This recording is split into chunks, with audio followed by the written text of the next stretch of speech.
मेरा नाम आशा है। मैं दिखने में अभी भी किसी नई नवेली दुल्हन से कम नहीं। मैं इस समय 36 साल की हूँ, लेकिन सजने के बाद कोई मुझे नहीं कह सकता कि मेरी उम्र इतनी है। एक बार मेरे बाबूजी बहुत तेजी से बीमार हो गए थे। हम लोग उन्हें देखने के लिए पहुँचे। मेरा भाई भी शहर से आया हुआ था। हम लोगों ने सब साथ में ही खाना खाया। हम भाई बहन आपस में बातें करने लगे। भाई ने कहा, दीदी, जब मैं प्रयागराज आया था तो मैं कुछ बनने के सपने साथ लाया था, लेकिन प्रयागराज में मुझे कविता क्या मिली। जिंदगी की दशा और दिशा ही बदल गई। मैंने प्रयागराज के एक नामी इंस्टीट्यूट में प्रतियोगी परीक्षा की तैयारी के लिए दाखिला लिया तो वहाँ पढ़ाने वाली मैडम कविता का जादू पहली नजर में ही प्यार में बदल गया। भरा पूरा बदन और बेहद खूबसूरत झील सी आंखें, घुंघराले लंबे बाल, बदन का हर अंग ऐसा कि सामने वाला देखता ही रह जाए। मैंने कविता से बातचीत शुरू करने की कोशिश की। क्लास में मैं अक्सर मुश्किल सवाल रखता, पर कविता की सब्जेक्ट पर गजब की पकड़ थी। मैं उसे कभी अटका नहीं पाया, लेकिन मुझ में भी बहुत खूबियाँ थी, इसलिए कविता मुझे स्पेशल समझने लगी। एक दिन क्लास जल्दी खत्म हो गई।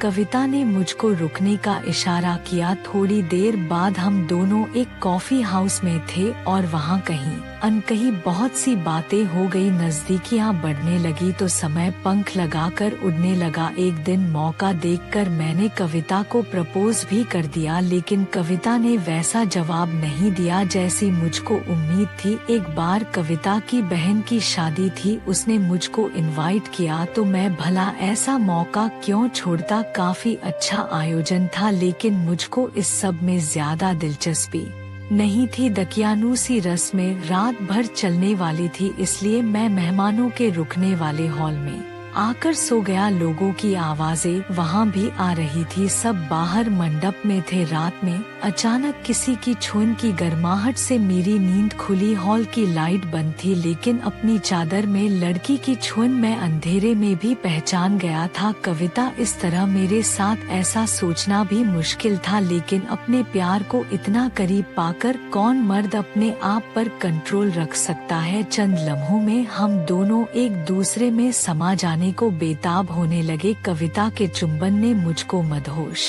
कर दिया। अपने करीब कविता को पाकर मुझे जैसे जन्नत मिल गई। हम दोनों एक दूसरे से लिपट गए और एक दूसरे में समा गए। जब तूफान थमा तो कविता वापस शादी की रस्मों में शामिल हो गई और मैं उसकी खुशबू में डूबा रहा। कुछ दिन बाद ऐसा ही एक और वाकया हुआ। तेज बारिश थी। रास्ते से गुजरते समय मैंने कविता को रोड पर खड़ा पाया। मैंने फौरन उसके नजदीक पहुंचकर अपनी मोटरसाइकिल रोकी। हम दोनों उस पर सवार हो घूमने निकल गए। कविता को रोमांचक जिंदगी पसंद थी, इसलिए वह इस मौके का लुत्फ उठाना चाहती थी। बारिश का मजा रोमांच में बदल रहा था। प्यार में सरोबोर हम घंटों सड़कों पर घूमते रहे। मेरी और कविता की कहानी ऐसे ही आगे बढ़ती रही कि तभी अचानक इस कहानी में एक मोड़ आया। कविता ने मुझको होटल में बुलाया डिनर की। ये पार्टी अब तक की सब पार्टियों से अलग थी। कविता की खूबसूरती आज जानलेवा महसूस हो रही थी। आज तुम्हारे लिए स्पेशल ट्रीट। विशाल मुस्कुराकर कविता ने कहा, किस खुशी में? मैंने पूछा।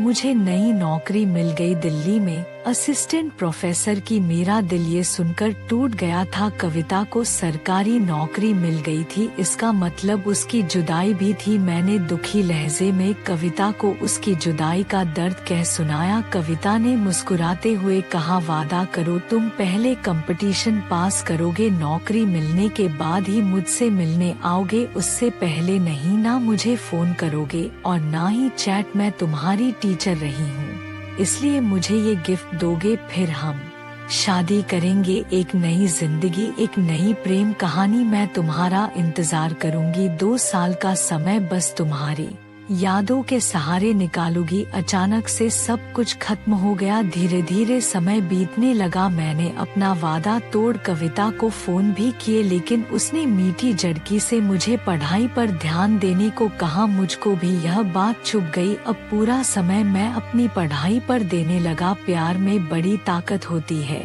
इसलिए मोहब्बत की कशिश इंसान से कोई भी काम करा लेती है। मुझको सरकारी विभाग में अच्छी नौकरी मिल गई। अब कविता को पाने में कोई रुकावट नहीं बची थी। मैंने अपना वादा पूरा कर लिया था। मैं कविता से मिलने के लिए दिल्ली निकल लिया। 2 साल बाद कविता से मिलने का वक्त जो नजदीक आ रहा था। मोहब्बत में अगर कामयाबी मिल जाए तो इंसान को दुनिया जीत लेने का एहसास होने लगता है। मैं ट्रेन में बैठा और चल दिया। ट्रेन सरपट भाग रही थी, लेकिन मुझको उसकी रफ्तार बैलगाड़ी सी धीमी लग रही थी। रात के 10 बज रहे थे।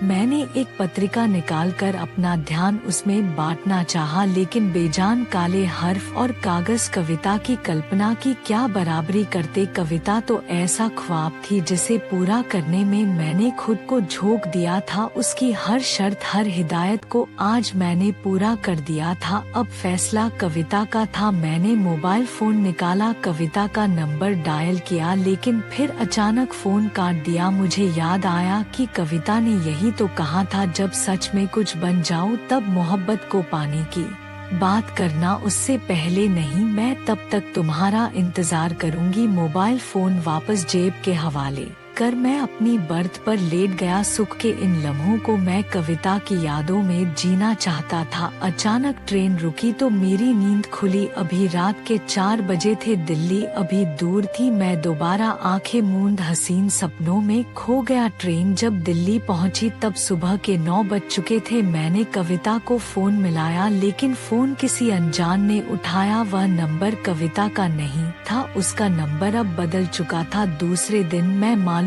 कर कविता के कॉलेज पहुंचा। लाल गुलाब और कविता के लिए गिफ्ट से भरे बैग मेरे हाथों में लदे थे। वैसे भी मुझको कविता को उपहार देने में बड़ा सुकून मिलता था। अपनी पॉकेट मनी बचा बचा कर मैं उसके लिए छोटे छोटे गिफ्ट लाता था, जिन्हें पाकर कविता बहुत खुश होती थी। खुशी से लवरेज मैं उसके कॉलेज गया। कविता के रूम में पहुंचा तो मुझको देख उछल पड़ी। मिठाई का डब्बा आगे कर मैंने उसे खुशखबरी सुनाई। कविता ने एक टुकड़ा मुंह में रखा और मुझको शुभकामनाएं दी। मुझ में सब्र कहाँ था, मैंने आगे बढ़ उसका हाथ थामा और एक मस्त किस कर दिया। प्लीज विशाल, यह सब नहीं, प्लीज रुक जाओ। अचानक कविता ने सख्त लहजे में मुझको टोकते हुए रोका, लेकिन यार अब तो मैंने अपना वादा पूरा कर दिया, तुमसे मेरी शादी।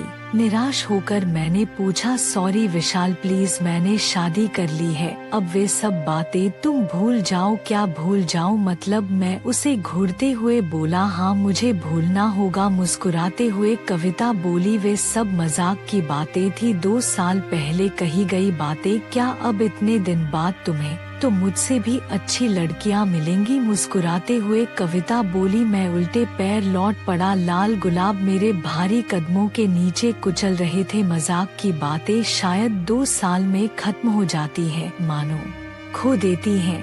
मैं समझने की नाकाम कोशिश करने लगा और वापस अपने घर की ओर चल पड़ा।